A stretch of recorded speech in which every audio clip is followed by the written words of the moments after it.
On The Tonight Show starring Jimmy Fallon, Halle Berry drops by. Live, local, from WPTV. This is News Channel 5 at 11. Local coverage you can count on. Heavy rain tonight across many parts of our area. A line of storms creating plenty of scenes like this one coming in from Lake Worth. The storm's also bringing plenty of lightning. Our cameras capturing jagged streaks of light streaking across the skies over West Palm Beach. One home in Lake Worth also reportedly hit by a lightning strike. Good evening, I'm Michael Williams. And I'm Ashley Hinton in for Kelly Dunn. Our top story, the wild weather. At one point this evening, parts of our area under a flood advisory. We go to Storm Team 5 meteorologist James Whelan. James? Michael, thanks a lot. And here's where that flood advisory was here in Martin and St. Lucie County, where this bullseye of 2 to 3+ inches of rain fell just south of Stewart here along I-95, right around Canner Highway exit there. That's where we saw the bullseye of it, and then stretching up just north of Hobe Sound, and then offshore is where you saw those thunderstorms. Now we're looking at, well, things quieting down quite a bit. There's the last of it pushing off the coast, and we have all dried out now.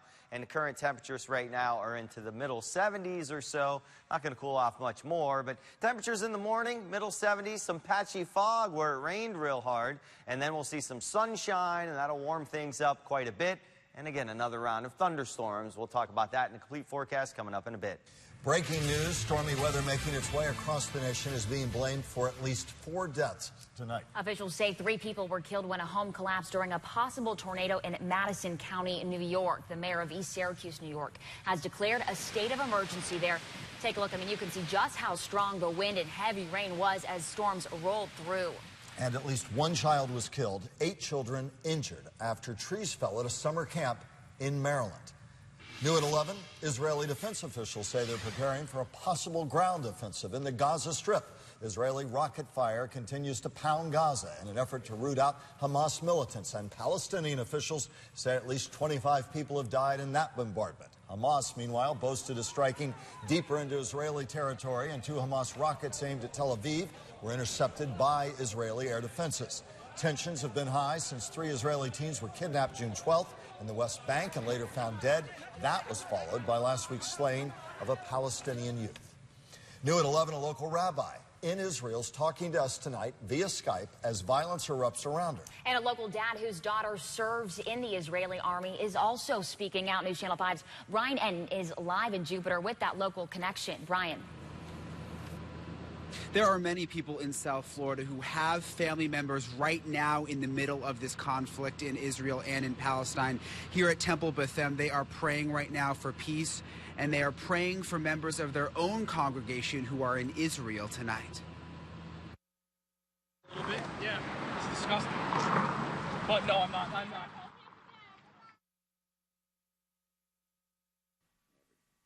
This is where Dr. David Rosenberg spent most of tonight, glued to his iPhone, checking on his daughter Hannah, who is in the Israeli army. The times that I get worried are when I hear the sirens in the background, if I'm talking to her on the phone, and then it's a reality. Dr. Rosenberg says his daughter is calm and feels protected. Rabbi Jessica Spitalnik Brockman from Boca Raton is also in Jerusalem, just arriving today.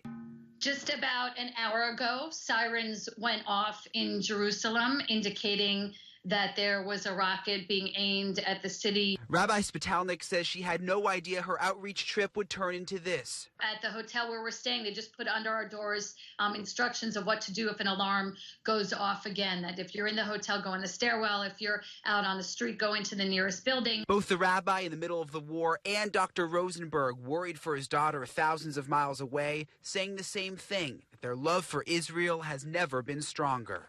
While it probably should feel scary, it doesn't. It only feels, makes me feel more tied to this country that I love so much. The extremists will never, ever make peace.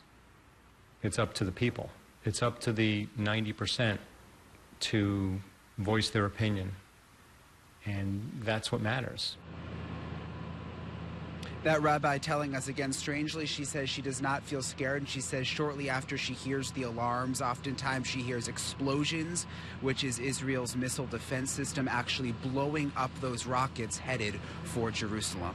Live in Jupiter, Brian Enton, WPTV News Channel 5. Developing now, the Boynton Beach Police Department is scrambling to cover shifts after a sudden rash of sick days. News Channel 5's Jay Cashmere at our live desk following the story. Jay? Michael, we know that at least 17 members of the Boynton Beach Police Force are not on the job tonight, but a department tweet that we got within the hour says, quote, "We are staffed accordingly to ensure the safety of our city." Police Chief Jeffrey Katz sent out an email to all department employees saying that 5 officers on one shift and 12 officers on another shift called out sick for the night. That had the department shifting to what's called an alternate deployment schedule with specialty units helping out road patrol officers. The email went on to say in part that, quote, "Our primary objective at this point is officer safety and our responsiveness to the public. While inconvenient to all of us, this strategy represents our best opportunity to ensure both." The department has been grappling with contentious and frustrating labor contract negotiations. Dozens of officers protested before a city council meeting on June 3rd, you might remember.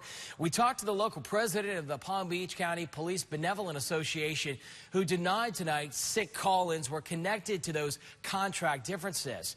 There was no indication either in the Boynton Police Chief's email that tonight's sudden scramble to fill all those shifts would have any negative impact on public safety duties. I'm Jay Cashmere at the live desk. Back to you, Ashley. Jay, thanks. New at 11, fear and anger tonight in a local neighborhood after 4th of July vandals target one car after another. Now residents debate what to do next to reclaim their peace of mind.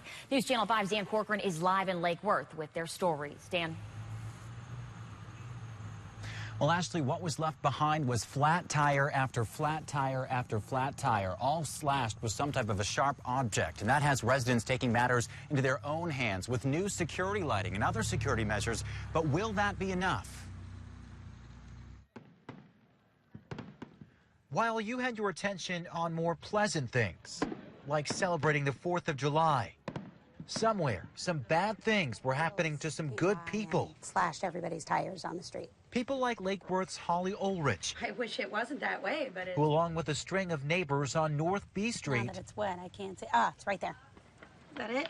Had their tires, in some cases, all of them, slashed. Well, it makes me want to put an electric fence around my house.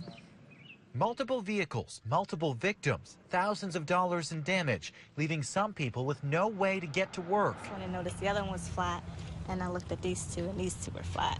The Palm Beach County Sheriff's Office was busy this holiday weekend, responding to these crimes across the area. Here on B Street, residents are filing reports with police and with their insurance companies. Somebody that just doesn't realize the cost.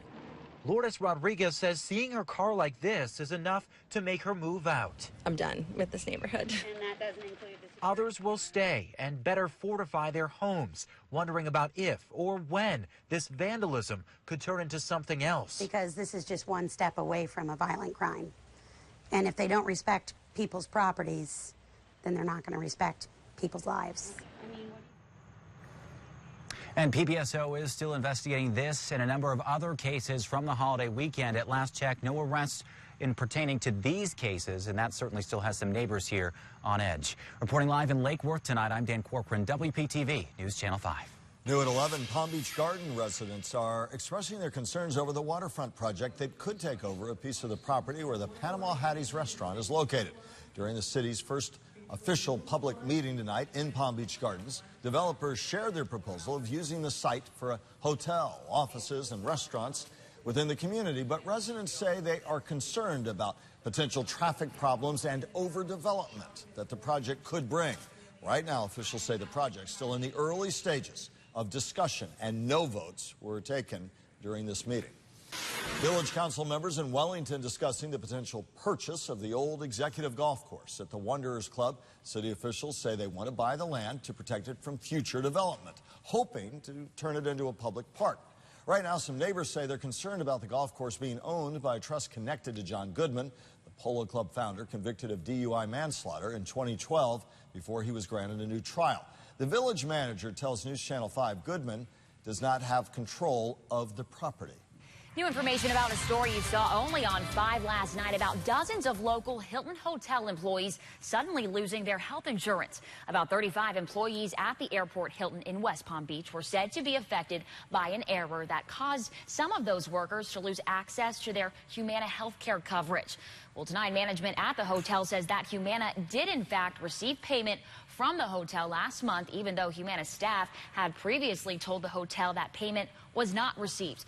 Hilton management says that the problem has been fixed and that all employees who are eligible do have access to their coverage at this time. Tonight, one girl remains hospitalized after being bitten by pit bulls. Investigators say the pit bull attacks last night, 3 kids involved, but 2 of those children are back home now. Aline Jean-Charles says her 2 daughters and son were at a neighborhood party in Lantana when her children were bitten. Her 7-year-old daughter, Mitalo, sustained the worst injuries. She remains at Bethesda Hospital, where she is receiving skin grafts. The dog bite her everywhere, in her face, in the back, her toes, and feet, hand everywhere. So when I look at my daughter, I feel so bad for my daughter. Investigators say the owner of the pit bulls surrendered the dogs to Animal Care and Control. That owner faces nearly $1,000 in code violations. The dogs will most likely be put down. A new study out today re-emphasizes the potential dangers of eating too much fish from the Indian River Lagoon. Scientists at Harbor Branch Oceanographic Institute tested hair samples from 135 residents who had eaten fish regularly from the lagoon over the past 2 years. Those who ate it 3 times per week were 3 times as likely to have mercury levels higher than the recommended levels by the Environmental Protection Agency. The primary effects of mercury exposure are neurodevelopmental on, a developing fetus or a young child. Schaefer says the next step is to develop ways to reduce exposure in more vulnerable groups like pregnant women. The Florida Department of Health has published a recommended fish consumption guide. There's a link on our website, WPTV.com, under the Scene on 5 tab. WPTV News Channel 5 is back in 60 seconds. A local teenager struggling to reunite her family under one roof. Plus, caught on camera, an officer beating a woman on the side of a busy highway. What her family is vowing tonight. And takeout on the tarmac. We'll tell you who decided to splurge for this pizza party and why. Hey guys, Halle Berry, Chris Colbert here for a game of charades. We got music from Florida, Georgia line. You got to watch Rod next, everybody. I'm just saying.